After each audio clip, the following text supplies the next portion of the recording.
it shall come to pass in the last days that the mountain of the Lord's house shall be established in the top of the mountains, and be exalted above the hills.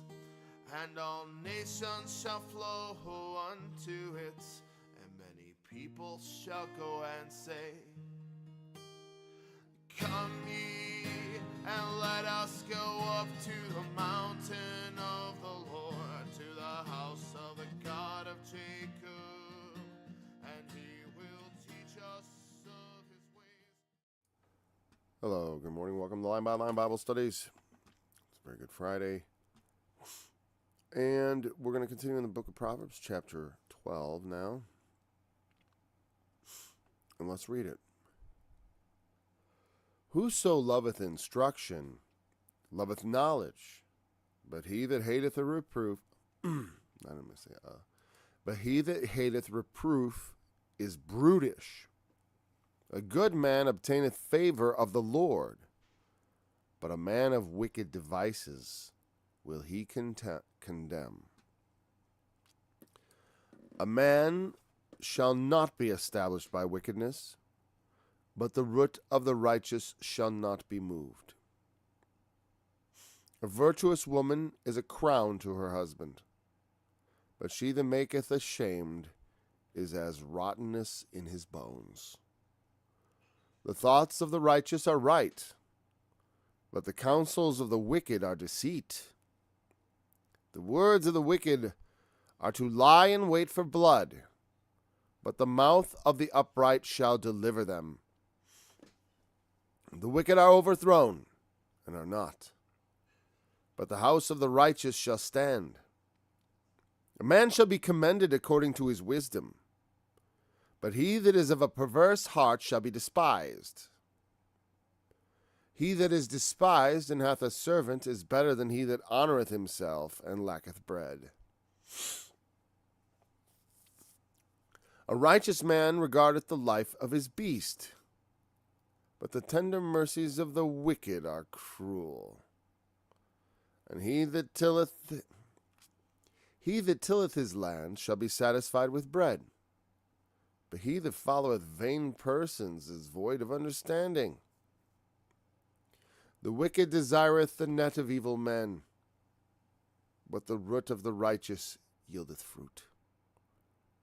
The wicked is snared by the transgression of his lips, but the just shall come out of trouble. A man shall be satisfied with good by the fruit of his mouth, and the recompense of a man's hands shall be rendered unto him. The way of a fool is right in his own eyes, but he that hearkeneth unto counsel is wise. A fool's wrath is presently known, but a prudent man covereth shame. He that speaketh truth showeth forth righteousness. Oh, one moment here.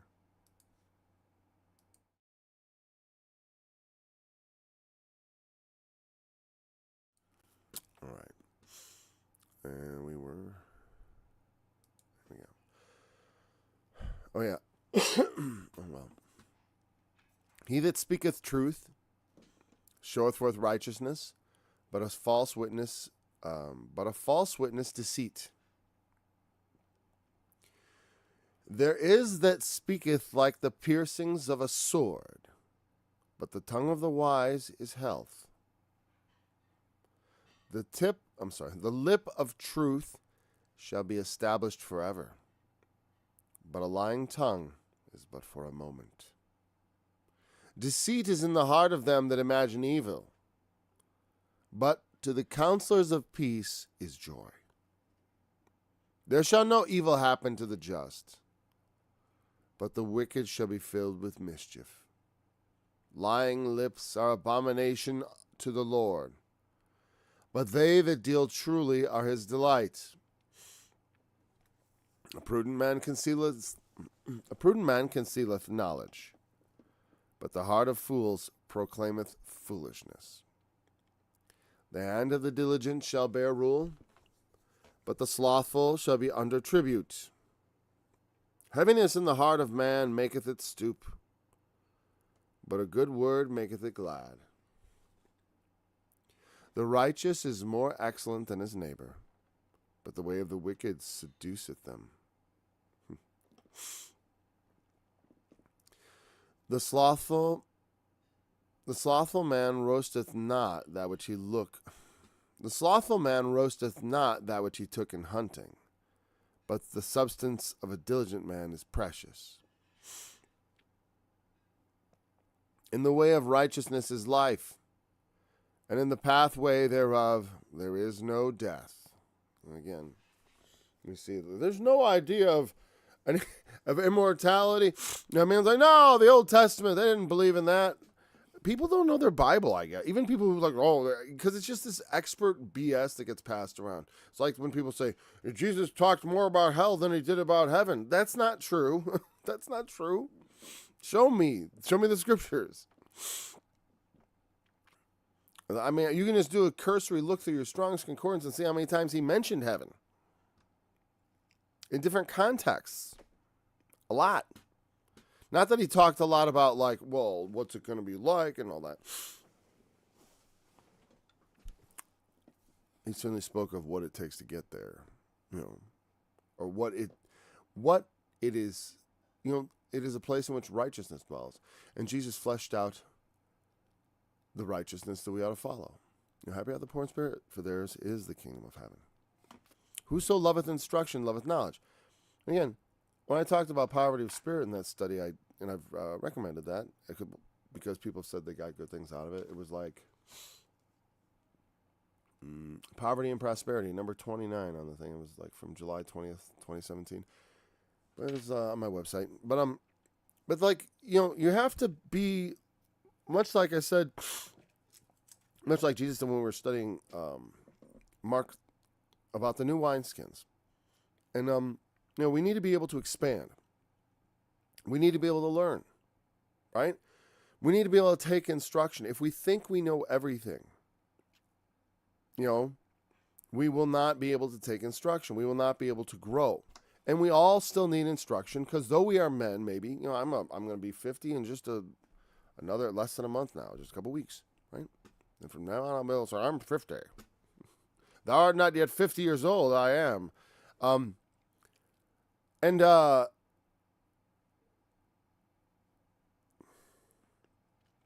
I still have much to learn. God is like infinitely older than me and infinitely wiser. So, I mean, the idea that at some point, like, I'm finished, like, well, when God says so, here's the thing. Almost every Christian, when I start talking about righteousness and holiness, they always, but you'd never be that way in the world. Never could do that now. Never be free from sin. They always want to qualify with all kinds of negative talk. I'm like, you know what? I don't like people who want to make room for sin. I don't like, every time I start making room for it, I start feeling, don't do that. Don't make room for sin. You don't want to make room for it. I make room for repentance. I make room for restoration, but not room for sin. I know if a brother be overtaken in a fault, restore such an one in the spirit of meekness. Right? We need to take knowledge. We need to take instruction. Instruction is not always, to our liking. I know I am, I can be sensitive in that way, if the wrong person tries to instruct me in something where I know they're wrong. Problem is, a lot of times people, when you get older and stuff, some people have a tendency to assume they're right, without really examining the situation and assume other people are wrong. I gotta clear my throat here.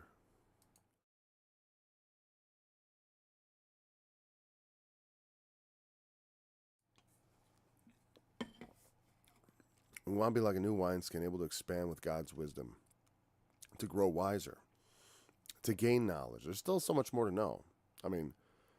Especially in the realm of God. We don't really know everything.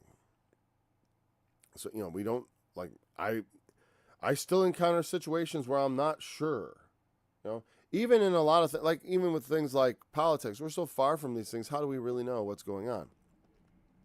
We don't on some level, but I try to think it mostly in terms of what's right, what's wrong. right and wrong, what it should be. Because those are the important questions. Because I want to be on the side of the right and not on the side of the wrong. But that side is not always with men. It's always with the Lord. Sometimes men are right with the Lord, and you can be right with them. But our primary political allegiance is to the Lord's kingdom. Whatever affection we may feel for our native country, as I feel a great deal of affection for my native country. My family goes back a long way here, and also recently got here in both senses. I'm a child of a first-generation American. I'm also the child of like a 200th generation, maybe not 200th generation, 50 maybe. I don't know how many generations. Let's say 30. 30 would be a good thing. 30? Really? I don't know. It looked like a long way back to this one dude. I traced it on this ancestry. It's probably 20 generations, maybe 15. I don't know. It's kind of a weird thing because you think like, well, that would be a long time. I just mean, my 15th ancestor back, I've traced it back to 15 ancestors in the same country. Whatever. Not that means much of anything. Well, except it gives you a sort of a sense of like of this is a place that my ancestors lived, and so and everyone feels like some affinity with place, some in people and such things. Though, that should not be our most. That's certainly not foremost, though. To me, it's like affinity for a sporting team is a little less. Country should be a little higher than a sporting team, I think. Because your country is made up of, your neighbors, your people. And you have a common interest. You should have a common interest, which is all of your welfare. That we should all do well together. That's the problem, is like, when we have reproof, it's from the Lord. And we know that all things work together for good for those that love God, for those that are called according to his purposes. So for us, we get reproved. And even if, why might you hate instruction? Fools hate instruction, it says, right? Well, because, one, you don't like to be told what's what, right? On some level, sometimes people are like that. I don't like to be told what's what. Don't tell me what's what. And also, a lesson can take another form where it's actually kind of painful and you can resent it. It can be embarrassing. I've had lessons gone through embarrassing. That's why it says, like, there was something about, where was it later, about shame. Whatever, we'll get to it. Brutish, I think of that as bestial. I'm going to look up the word in the on Bible Hub real quick. I'm just going to, I'm just going to look at the quick definition and then ba'ar, brutishness. Yeah, see, they didn't give much. But I assume that means like a brute, foot as consumed. Yeah, it means to be stupid like an animal. Brutish. It is. If you hate reproof, it's like you don't understand. Like, because you have to understand things like reproof on another level. You have to understand things like sacrifice. You have to understand things like delayed gratification.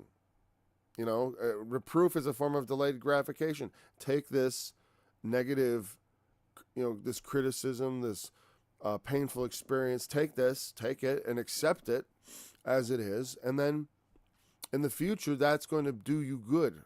Now you are prepared for something. You've been moved to a new level of understanding of how things are, whatever it happens to be, and it's wise.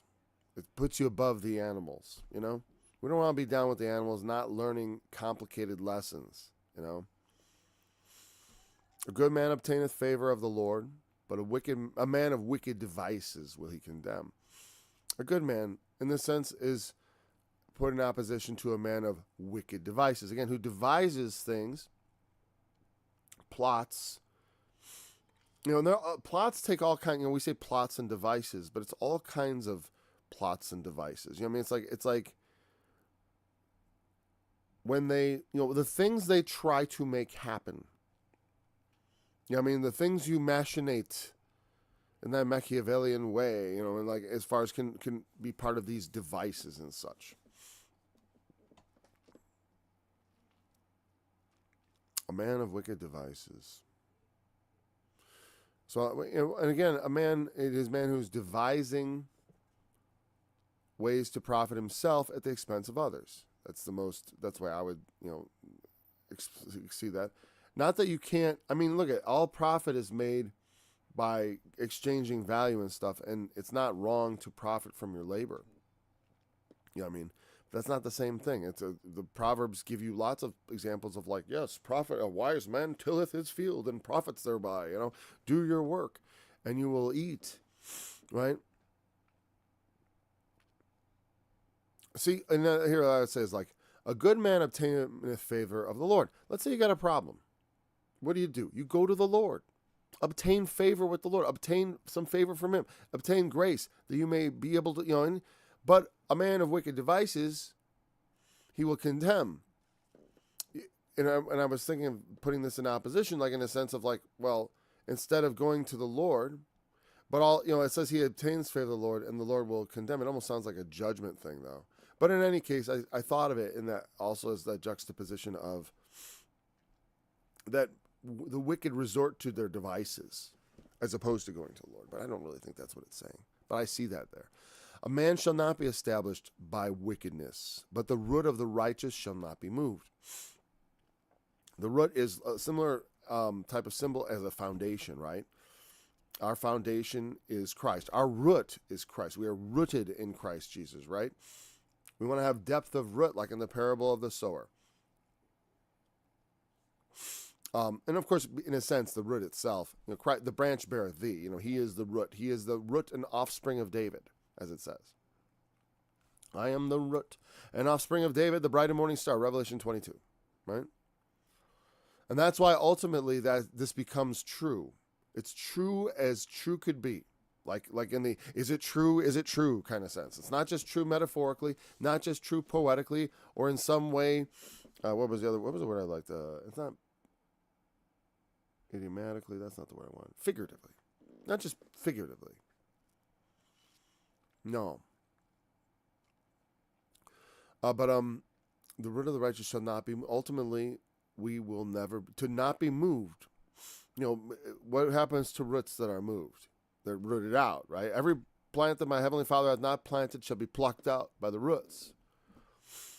And so, the root of the righteous. So if we are rooted in true righteousness, which is the blood of Jesus on us, because that is what makes us truly righteous. There's nothing we're doing in the way we're living our lives that makes us worthy of this salvation. Even in all our labors in Christ, we are not walking quite worthy. I don't think so. I'm trying to walk worthy. I'm getting to a place where I will be so worthy that you could almost say I don't need, but I still need it. Perhaps. I don't know. Well, because in God's kingdom, we don't expect to be further sinning, right? And so in that sense, you could say well, if you start from there, you don't need the blood anymore, sort of. But we couldn't have gotten there without it. The salvation is wrought in his blood. The righteousness is imputed from him. And we can be, we don't know what we will be, but we know when we see him, we will be as he is.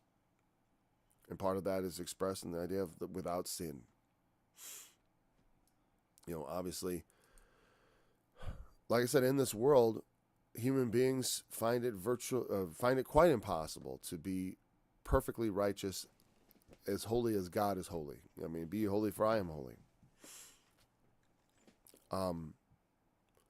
We find that we can't quite measure up. Not quite, maybe quite a bit off, right? Quite a bit short of that goal. And so we must attach ourselves to Christ the righteous in order to truly be able for it to be said of us that we are the righteous, and also that we cannot be moved. Men try to establish themselves by wickedness, and they may seem to for a while. It says, like Jesus said about the talents, or was another one? Maybe not the talent. Well, he said, I believe, I know it's in Luke, but it's a particular one I like to quote because he says, "From him the hath shall be to him the hath shall be given, and he shall have more abundance. From him the hath not shall be taken away, even that which he seemeth to possess, to have." Sometimes people seem to possess something. Like me. Oh, look he's got an island. He's got an island where he gets to, bring his human trafficking subjects, right? And have fun with them. Oops, he doesn't have his island anymore, does he? Somebody's got it, right? Somebody's doing the business. All they do is rush forward to death, and God is waiting to judge them. And they're fools. They're genuine fools who try to establish themselves by wickedness. And they think they'll get away with it, because they get away with it for a while. I've lived a whole life up to 50. It's like you live many young years, but you have to get here too. And then there's 60, 70, 80, 90. And then an infinite future. What kind of person are you going to be? And so, like I said, God help me. I want to continually be a better version of myself. So that if I should live to be really old, I should be terrifyingly impressive. I think there should be some gravity about a man who's lived so long in God. I'm still just a youth. That's the thing, is people live so much of their life and they think, well, I'm really living. I'm like, I'm done with like 50 years of life. Whatever it is you think you're doing, it doesn't matter much once you're done with it.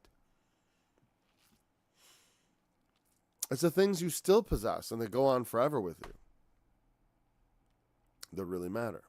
And the things I take with me are my true valuables.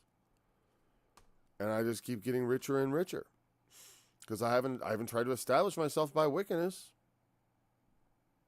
A virtuous woman is a crown to her husband, but she that maketh ashamed is as rotten as to his bones. Interesting analogy. I'm not gonna try to it's into my bones. I mean, whatever. It's like that's a good enough picture, right? A woman of virtue is a crown to her husband. A woman that makes it, an embarrassing wife. Ooh, I can't imagine. My wife is not embarrassing. Like the most embarrassing I've ever been is we've gone out and she might have a little mustard on her shirt because she is a busy, housewife and mother. So her clothes get a little dirty, and she's in the habit of wearing like an apron or anything like that, And so whatever, it's like that's pretty small potatoes as far as embarrassment goes. I mean, really. I just say I always tell her, I don't even like to be a little embarrassed on your behalf because I feel so very crowned. You know what I mean? When I go about with my wife, I do. I feel like king of the world. So I don't like any smudges or, I like the crown to be perfectly shiny. I do confess that. Perfectly shiny, but not, I don't put any I don't like any fake glow substance rubbed all over it. Though, honestly, I do understand that I've seen my wife in makeup, and I think she looks fine.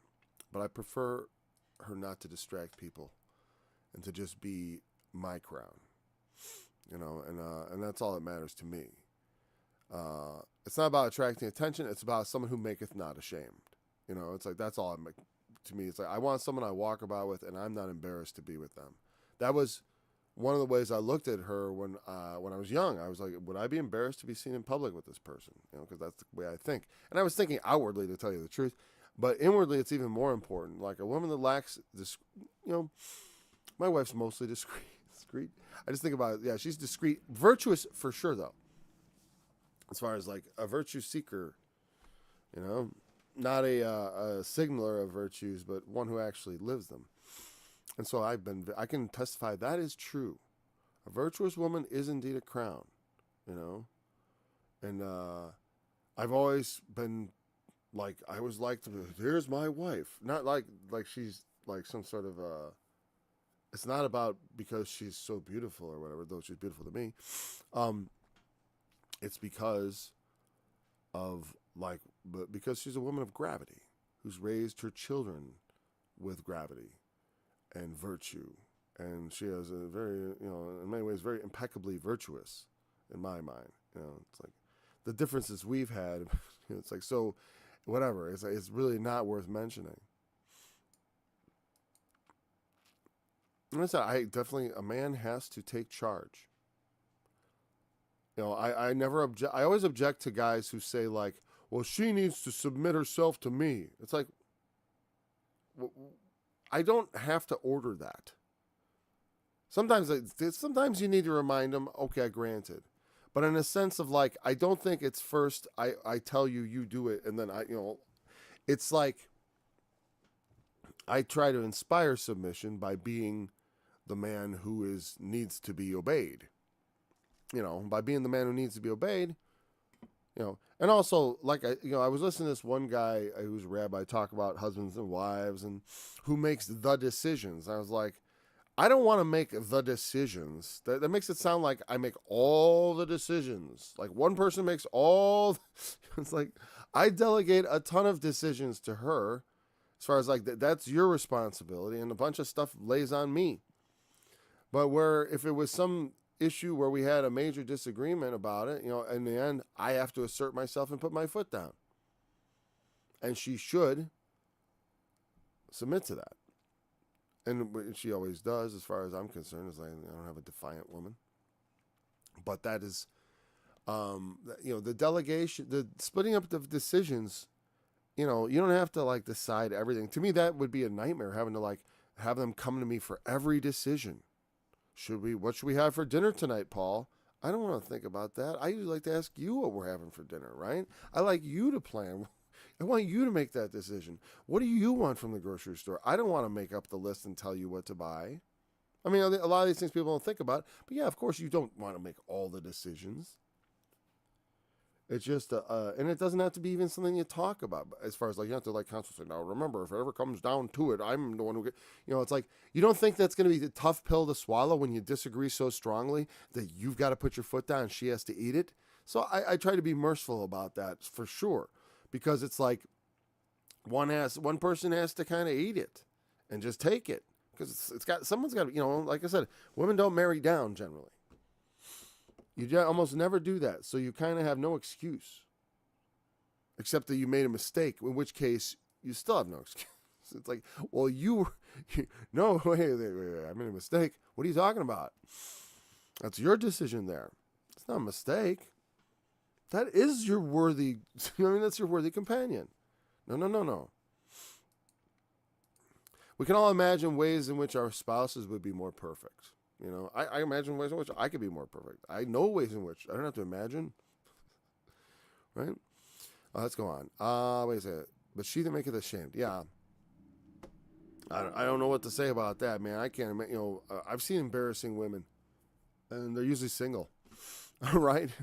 Who wants to be with that? The thoughts of the righteous are right, but the counsels of the wicked are deceit. I'm going to say wrong because that would be too trite, right? The thoughts of the righteous are right. The counsels of the wicked, or the thoughts of the wicked, are wrong, but deceit. They have right thoughts, and this right probably means upright, as opposed to correct. Let's check that, because it means sort of like morally straight. Let's look at that, because I want to, because like right in the sense of correct in English is very different. And it's mishpat in Hebrew. I'm not going to, am I going to bring it up? Let's bring it up. Because it's a significant word. It's one of the words that comes up a lot having to do with judgment, right? Mishpat. I was thinking of Jehoshaphat. Mishpat, somewhere in there? Well, there's different kinds of judgment. There's like judgments and statutes and ordinances, mishpat and Torah, and I forget all the other ones. There's different names, but this is mishpat, right? And let me scroll it down here, sorry. A noun masculine, mishpat, definition, judgment. But it's translated, look at that New American Standard Bible. It's translated a whole lot of different ways. A lot of them, decision, deserving, like what someone's worthy of. Destruction, due, injustice. Judgment can mean destruction, of course, obviously. But that's, again, that is what I would call an interpretation. Right, rightful place, even rights. Procedure. The proper, again, it can refer, depending on the context, to a great number of different things. In Strong's, he says from Shaphat, Jehoshaphat. Okay, so it comes from Shaphat. Okay. Mishpat. Okay. Properly a verdict, favorable or unfavorable. So one of those words that's neutral. It has, you can apply it as damnation or as liberty.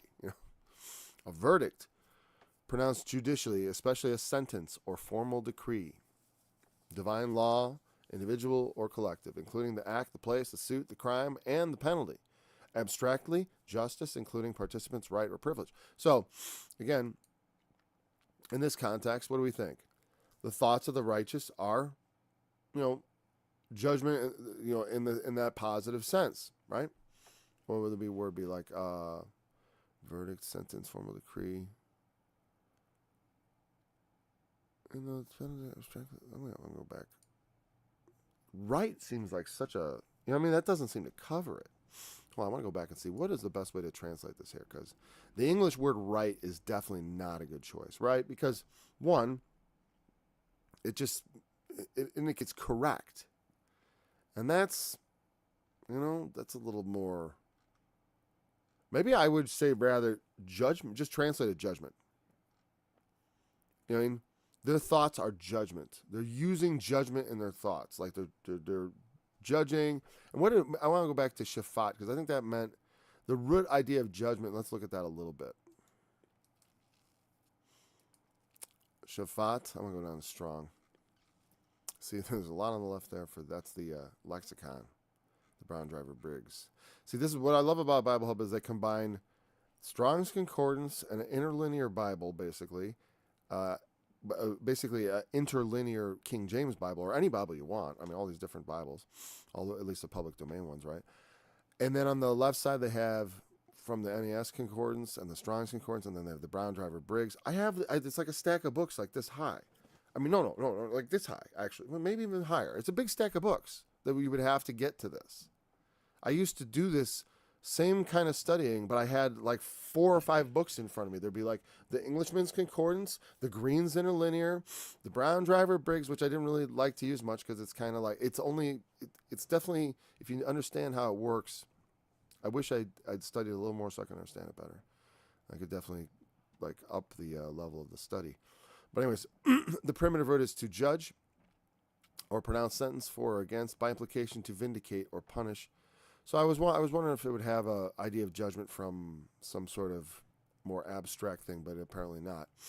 But I like the idea as judgment, because it's like the idea of like, when the Lord says to turn aside the needy from judgment, and Jesus says, these ought to have done, the judgment, mercy, and faith. These are the weightier matters of the law, to meditate on judgment.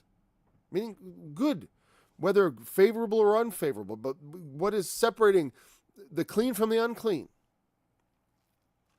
To meditate on the law of God and the judgments of God, in that sense, okay? The thoughts of the righteous are judgment, but the counsels of the wicked are deceit. Meaning, in the secret place of their mind, the righteous are thinking judgment. That's true. I think in my mind, I'm like, God's going to judge everything I do. So how am I going to order my life? That's what's going on in the back of my head. Because I believe in God, really. And so while I may do things that you don't agree with or whatever, it's because I'm following my conscience so completely that I behave in this way. That's my confession. That's what's going on in the back of my head. It's like, I'm sorry. That's not meant to make fun of anybody except myself. Meaning that there's like kind of empty, like not a lot complicated sort of there. But the counsels of the wicked are deceit. Even the things they say out, a lot of times, some people are just, on the outward, they pretend to be, right? That's a hypocrite, right? A hypocrite is someone who outwardly, their mouth is full of judgment, but their heart is full of deceit. But the thoughts of the righteous are judgment, and the counsels of the wicked are deceit. Our inward world is one of righteousness and of judgment. Their outward world, even there, they are deceitful. Because a lot of people, I'm not a perfect person, so in some ways, in my heart, I've been deceitful. There were things I didn't want people to know. So things I would do, I would try to conceal or just minimize. I didn't want people to know, oh, he's drinking, or oh, he's doing this, or oh, he's, so I would conceal it. That's a minor sin, to conceal a matter, as far as a sin, perhaps, to deny it, to lie about it, to people who loved you, who were trying to look out for you. Not good. And then, of course, other things. I don't know, because I try to live in the thoughts of the righteous. The idea of counseling deceit to people. The counsel of the wicked is our deceit. Even the counsels they give you, which I would presume the idea of counsels, I think like, well, what should we do, sir? Well, this is what you do. And they deceive you through their counsel, meaning they're leading you astray. Because their hearts are wicked. Out of the heart of man come forth evil thoughts and deceit.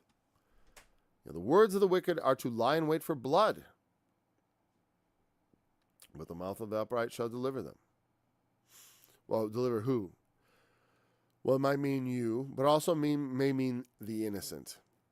Right? The wicked are to lie in wait for blood. They don't think much of killing innocent people to better themselves. That's what I really hate about our government right now, and all the bloodthirsty people in Congress and the Senate. They're so bloodthirsty. No ceasefire. No, that it's like, what? So the enemy can get up. Again, I don't know. To me, it's like, I think the killing a lot of other people, while satisfying on a certain level, for viscerally satisfying to some people for sure, right? It gives them the sense of revenge they desire. Doesn't move the ball, though. I mean, in some sense it does, in a very dark direction. I don't know. Anyways. But people who, the people are so, like, when you don't have the fear of the Lord, it's so easy to be roped into. People don't realize how easy it can be to start a murderous rampage. Because people, like sheep, are easily roped into things. And you think like, sure, people were all herded into wearing masks, but they couldn't all be, it's like, oh, that's what they thought before World War II. Everyone thinks like the German people were maybe somehow specially evil or something. And then it's like it was average men who became monsters in many, like who carried out. Because it's like the monsters on top didn't hardly ever touch any of the things that actually the atrocities that they were doing. And they didn't have their fingers in that stuff. That was all happening far away. And by the hands of regular people. And the wicked will, you can just see it. There's just so much bloodthirstiness out there.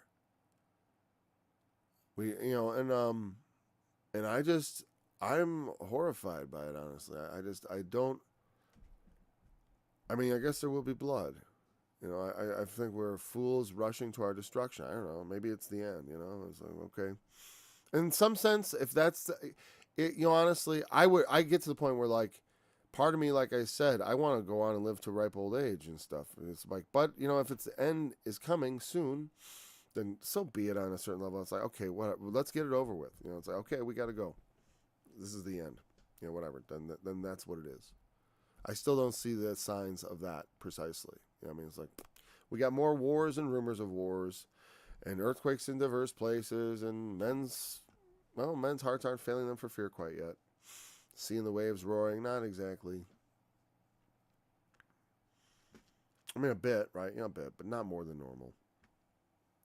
It's one of the myths. Like you understand, when I was watching religious broadcasts in the 80s and 90s, they were talking about how natural disasters had been having this startling rise, right? And this startling rise has been going on for 30 years, but no one's noticed a difference because it's all a lie, all right? There hasn't been natural disasters are going at about the same basic. We haven't even been tracing them for really that long, but it's like appears to be about the same, right? We'll not, believe me, when you'll know. Because the things the book of Revelation calls for are not normal. And so you'll know. The whole world's going to know that we're in the end of the world. They're going to think different things about it, but they're going to definitely think, even now people think we're at the end of the world. Like the world as we knew it has already ended, actually. And that happens all the time. Like the medieval world is gone, the Roman world is gone, the Wild West, that world is gone. So the world that I grew up in and knew is gone. But how gone and how different the new world we're about to enter into is going to be is a question still open to discussion and also to, speculation, because we don't really know what's up. I don't know what's coming. But I know what the fruit of fools is. I mean, and when you're led by fools, I mean, we're in trouble. I don't even know who. Whatever. It's like we're in trouble because there are no adults to step forward. I mean, there could be, but the wicked are too busy being in the way.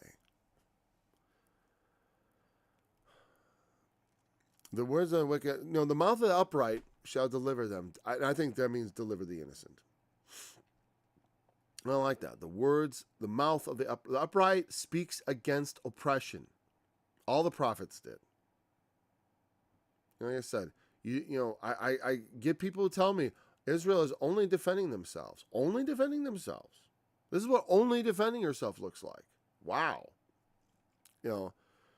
Shoot the terrorist through the baby. That's defending yourself. Okay. That's the hero's choice, right? The hero sniper is sitting there, and the terrorist has the woman in front of him, and he's like, gosh, I want to kill the terrorist, but he's got an innocent woman. And then his guy then overcomes, overcomes the apologist for the murderer. He says, oh, no, he's taking a human shield. That's evil. So you must shoot him through the human shield. That is the righteous path to heroism. That's what a hero does. He shoots the terrorist right through the human shield. That's what courage looks like. Pin a medal on the man. Yeah, that's a great idea. We tell them to get out of the way. And we also acknowledge that Hamas forces them to stay in their homes. We acknowledge that Hamas, we claim, I don't know if any of this is true. I mean, there's a lot of claims. I've heard all the claims of everybody, and I've seen pictures of dead bodies. And so I'm like, okay, the thing I know is that I see little dead children and fathers holding little dead babies and small boys and girls. And I think, okay, I know what I'm seeing. They say they don't allow them to leave. They keep them at gunpoint. Like, no, Israel may say, leave your house, but you will stay here and be a human shield. And so Israel bombs anyways, knowing this, because they're the good guys. I mean, come on. And like I said, I'm not saying the other side are good guys. I'm just saying there's innocent people caught in the middle, and you're grinding them up in the machinery of war. And God hates you who do these things. God hates you who do these things, you wicked devices, your war machine. We're going to break you. Us and Jesus, The wicked are overthrown.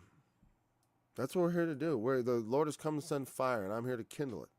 And we're going to destroy you, if that's what it comes down to. Or we're just gonna stop them, and then the world's gonna go on, and I'm gonna get old. And oh boy, well, I wonder how many grandchildren I'm going to have. Will I see my great grandchildren? That would be interesting. Or maybe that's the end of the world. And these are the last children ever, Well, maybe not ever, right? You know what I believe about the millennium. I believe there will be children in the millennium, just not mine. So maybe some of them, I don't know. I might have some descendants there, that make it that way. It's like make it in the flesh. Oop, didn't quite catch the first resurrection, but who knows? It depends on when it comes, right? The wicked are overthrown and are not, but the house of the righteous shall stand. And again, what did Jesus say about the man who built his house on the rock, and the sea and the waves came and roared and beat against that house, and it fell not because it was built on a rock. The root of the righteous is Christ the righteous. The house of the righteous is the house of God, the temple of God, which is the body of Jesus Christ, of which we are parts. Which your body also is a part. Your body is the temple of the Lord. That's why ultimately one of the things I've said about Israel and stuff is like they don't have to build a temple for Satan to stand in. When I look at Mystery Babylon, I think having her as his consort, so to speak, in the figurative sense, in the symbolic sense, having that apostate church worship him and put him at the center of their heart is as much of standing in the temple of God as you could ask. Okay? In the place of God, claiming that he is God, it'd be very easy for people to miss the fact that he wasn't actually in a sort of a temple. You know what I mean? Like I could see that being something that's not actually there. There's no physical temple in the end times, but there still is a spiritual. Like I could see that being the case. That could totally be the case. You know, there's so many things that they misunderstood in the prophecy about Jesus originally. They're like, why wouldn't you expect it to be similar at the end? That there would be many things misunderstood. You know what I mean? That we would have false expectations that need to be corrected.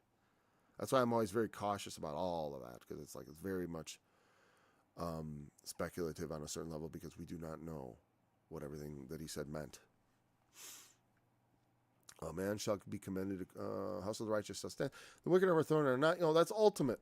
You know, I mean, there's like if we'll eventually do Ecclesiastes. Sorry, I'm stuttering today. We'll eventually do Ecclesiastes, and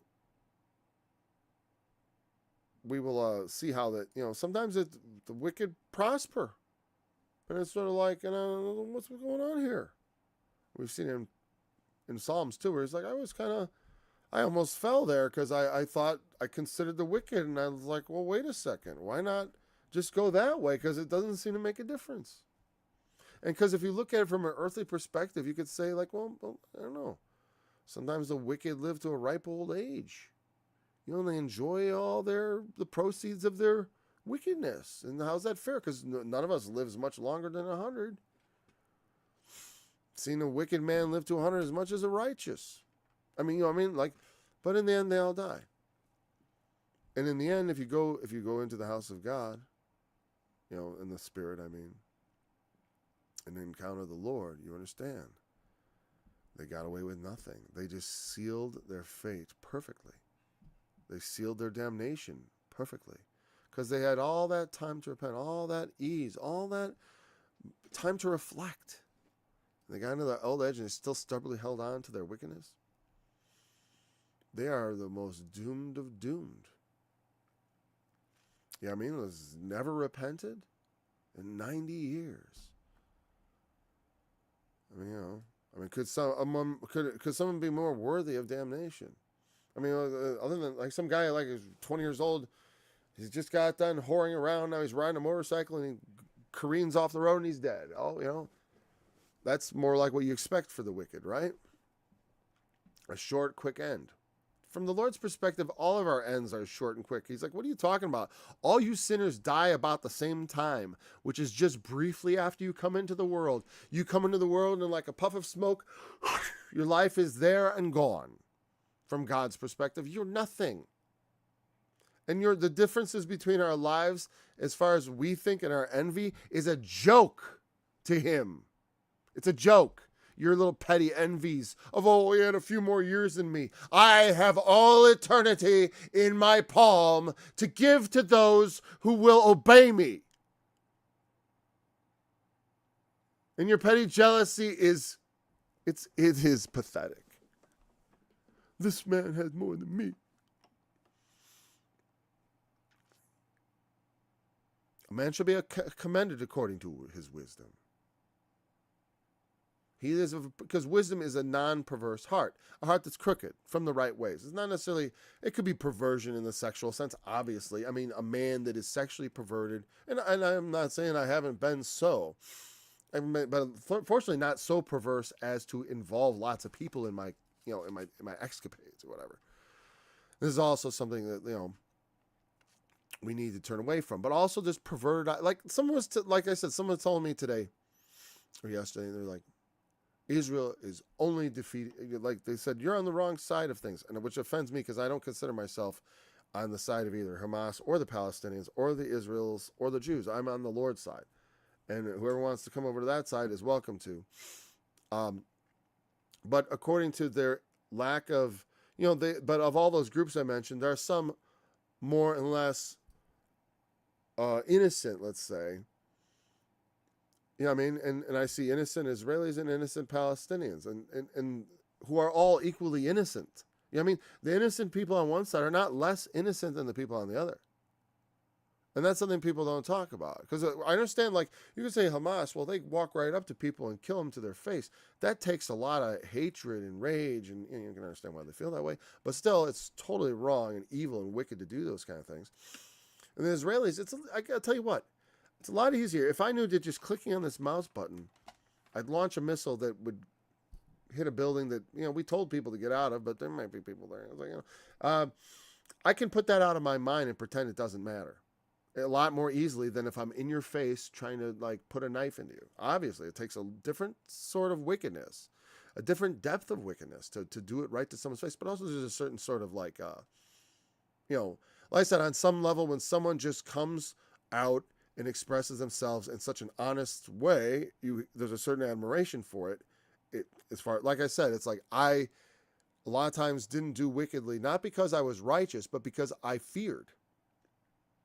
I mean, so I admire the bravery of a man, in a sense, who will do such wickedness. I'm like, my God, don't you fear God? But like in a sense of horror and admiration. And like when I saw her, I wondered with a great admiration. So don't fault me. The apostle felt the same when he saw the great whore. He wondered with a great admiration. These make me wonder with a great admiration.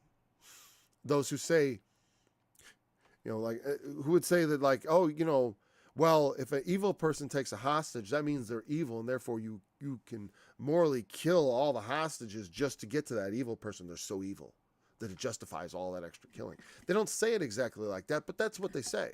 If you listen, Ben Shapiro's logic is pretty much, hey, if it's their fault the innocent bystanders are in the way, and so we're going to kill them anyways.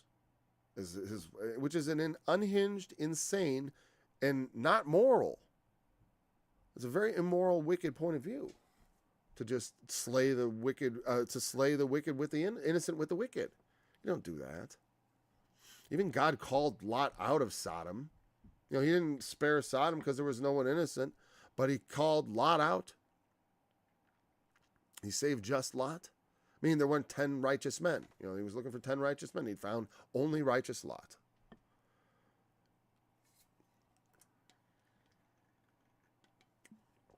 And ultimately, such judgments like that are left to God.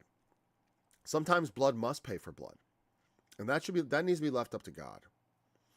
God declared Amalek under that divine decree of destruction.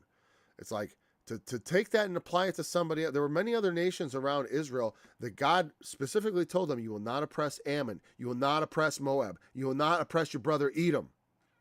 They were supposed to not treat them like animals.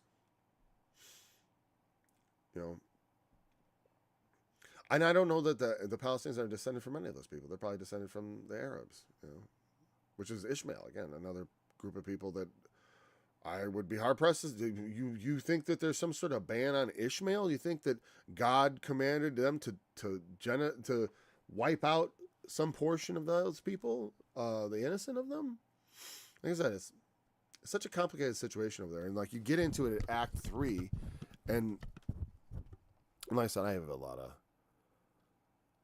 feel a lot of animation about it because I was propagandized some years ago, and I realized that I had assumed way too many. I had taken a very blindly pro-Israel stance, and I definitely consider myself pro-Jew. As far as I want the best for God, for those people, for the descendants of Jacob, who are in some way, I'll call them God's people, even though we are God's people. We are the Israel of God, the church, the true Israel. But they are the broken off branches, which may be grafted in again. And so they have the Torah. They have that advantage. Not as much advantage as I had growing up because I had the New Testament. But still, to them were commended the oracles of God. That's an advantage of the Jew. And so they still, in some ways, when they come to Messiah and you listen to them talk, they have an exceptionally convincing way of, they often have very good understanding of what it means. Can you imagine what it would mean for them to come to that understanding after so long? So I have a very strong affection for the descendants of Israel.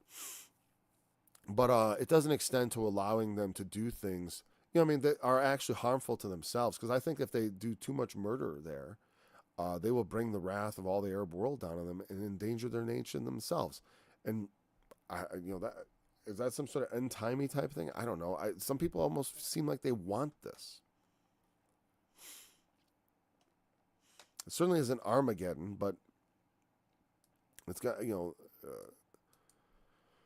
don't know. It could be a little fake Armageddon that, that we could have someone come in and put a stop to. And what would shock me the most is if actually the Arabs came in and just drove the Israelites into the sea. That would be shocking. Because there's a sort of I don't know. Israel also has a nuclear weapon, which they may use. And they've indicated a willingness to use it. And when I see how willing they are to kill innocent civilians, I mean, they're willing. Hey, we'll warn you. We'll do this. We'll do that. But at some point, we're going to blow you up. Hey, that's it. Right? We only give you so much warning. I get their attitude. I think it's cold and wicked. But hey, I understand it's a very pragmatic thing. I don't think it's a winning way. A winning strategy would have been to take that first attack on the 7th on the nose. Just take it. And retaliate in a different way. Retaliate you do. Yes. Most of the invaders, didn't they get killed also? Didn't they end up, I thought they had the bodies of about 1,000 Palestinian militants. So they actually had quite a bit of the responsible people already dead. Not all, obviously. Whatever. And that's the thing. It's like I said, don't we in this country believe that it's better that the wicked go free than that one innocent person should be punished for something they didn't do in our justice system? And yet in another country, we would just say, no, kill all the innocent. Just get the wicked. Just so we will make peace at the expense of innocent lives.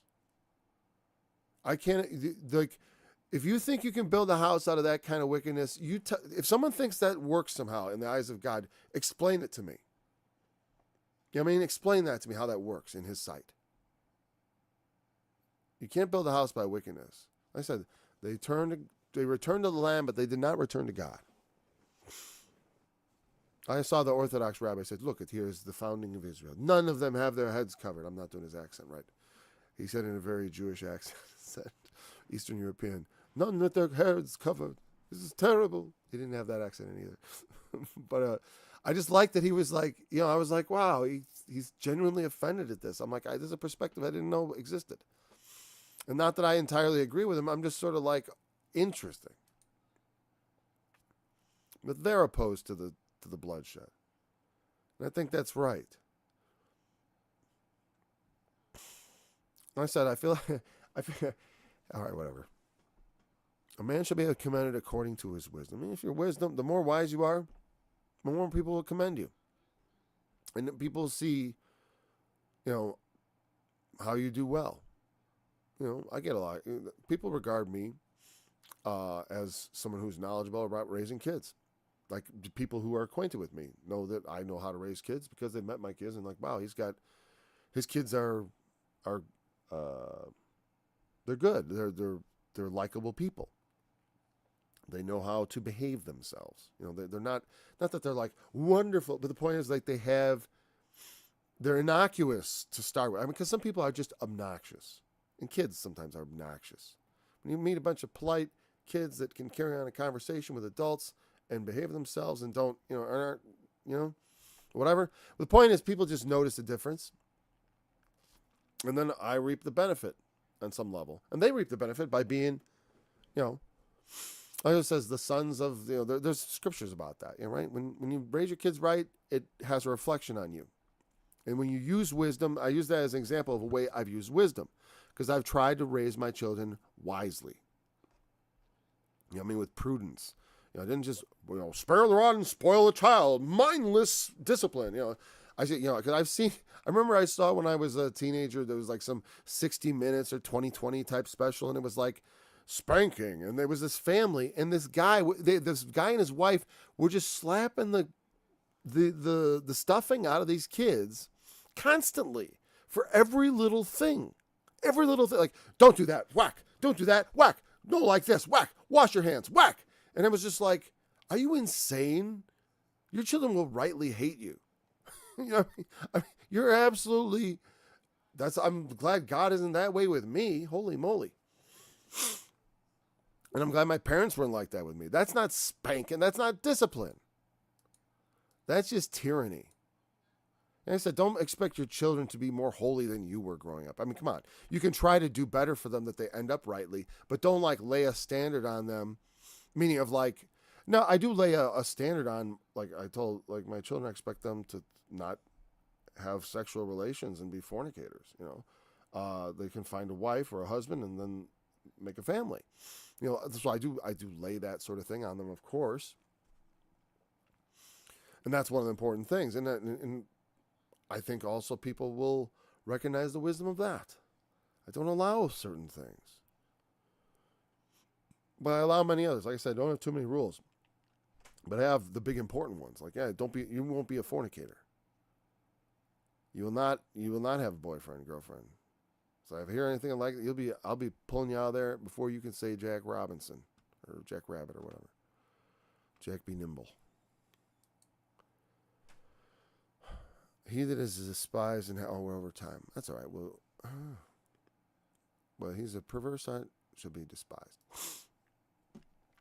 Now, if we have a heart that is crooked, you know, obviously, because the thing is, like, if you don't really care about your children's well-being, or if you don't really conduct yourself wisely, you know, if your heart is not filled with truth of judgment, and filled with judgment, good judgment. Use good judgment.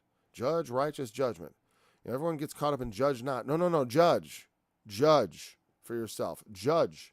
Don't judge other people. Don't condemn other people. That's God's business. But judge matters. Judge right and wrong. You know what I mean? Judge worth and lack of worth. You know, you got to judge things. You got to use discernment. You got to have your heart set with judgment so that you can, so you can make the right decision and be commended for your wisdom.